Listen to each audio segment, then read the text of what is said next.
वाहिगुरु जी का खालसा, वाहिगुरु जी की फतेह। जय हिंद, भारत माता की जय। मैं ये पूछना चाह रहा हूँ, जितने भी हिंदू हैं उनसे ये पूछना चाह रहा हूँ, क्यों भाई अब तो बड़ा स्वाद आ गया होगा तुम लोग को, बहुत मजे आ गए होंगे अब तो। योगराज सिंह ने किसान आंदोलन में तुम्हारे घर की औरतों को 2-2 टके में बिकने वाली औरतें बता दिया। अब तो बड़े खुश हो रहे होंगे तुम, मजे आ रहे होंगे तुम्हें।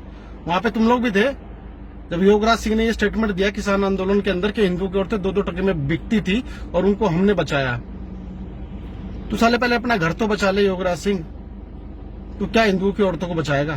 तू तो उनके नाम पे दाग है जिन्होंने बचाया होगा। लेकिन ये क्या स्टेटमेंट है यार कि 2-2 टके में बिकती थी उनकी औरतें।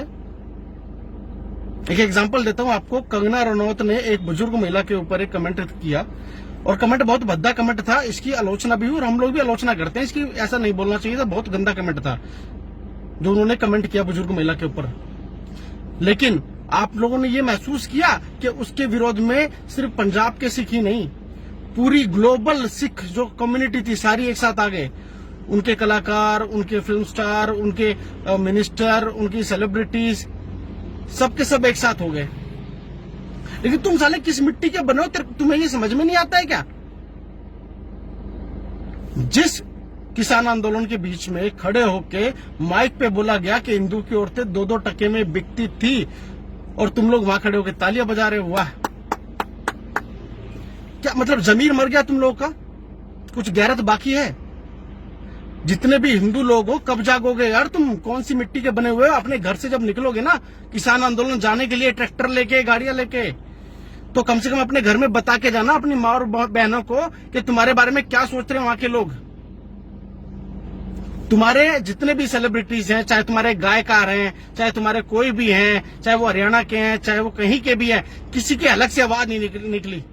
वो पहुंचा हुआ है बॉक्सर विजेंद्र सिंह, वहां पे स्टेज पे कह रहा है कि मैं अवार्ड वापस करूंगा। अरे तुम्हारी औरतों को 2 टके का बता दिया उन्होंने, क्या अवार्ड वापस करोगे तुम? तुम्हें तो साला मिलना ही नहीं चाहिए था। ऐसी हरकतें हैं तुम्हारी। तो भैया जाग जाओ और अपने घर के बारे में सोचो। ये किसान आंदोलन शायद शुरू हुआ होगा, लेकिन अभी किसान आंदोलन रहा नहीं है, इसको हाईजैक कर लिया अब। तो अभी भी टाइम है, जाग जाओ, सुधर जाओ, लोगों के बहकावे में मत आओ। जिनकी सरकारें चली गई हैं वो हर वो मुमकिन कोशिश करेंगे कि वापस वो सत्ता में आए। और सत्ता के नाम पे मरता हमेशा गरीब आदमी है, और सबसे ज्यादा तुम मरते हो क्योंकि तुम्हारे अंदर 1% भी एकता नहीं है।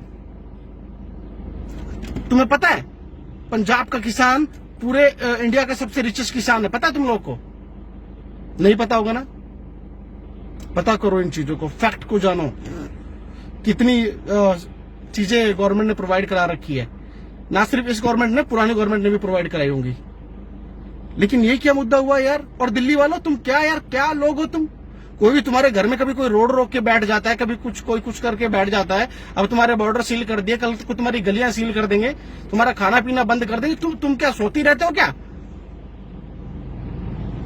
अपने घरों से निकलो और अपोज करो, विरोध करो। जो किसान है वो किसान है, लेकिन बहुत से लोग हैं जो किसान नहीं है और वो सिर्फ अपने मुद्दे लड़ रहे हैं, अपने फायदे की चीजें लड़ रहे हैं। इसमें इससे ज्यादा कुछ भी नहीं है।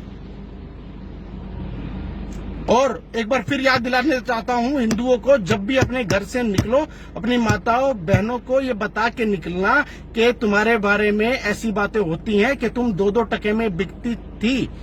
और फिर तुम्हारा जमीर अगर गवाही दे तब अपने ट्रैक्टर ट्रॉलियां लेके निकल जाना वहां पे। और अब भी नहीं जागे तो तुम मरे हुए के समान हो, कुछ हो ही नहीं सकता तुम लोग का। जय हिंद, भारत माता की जय। खुश रहो।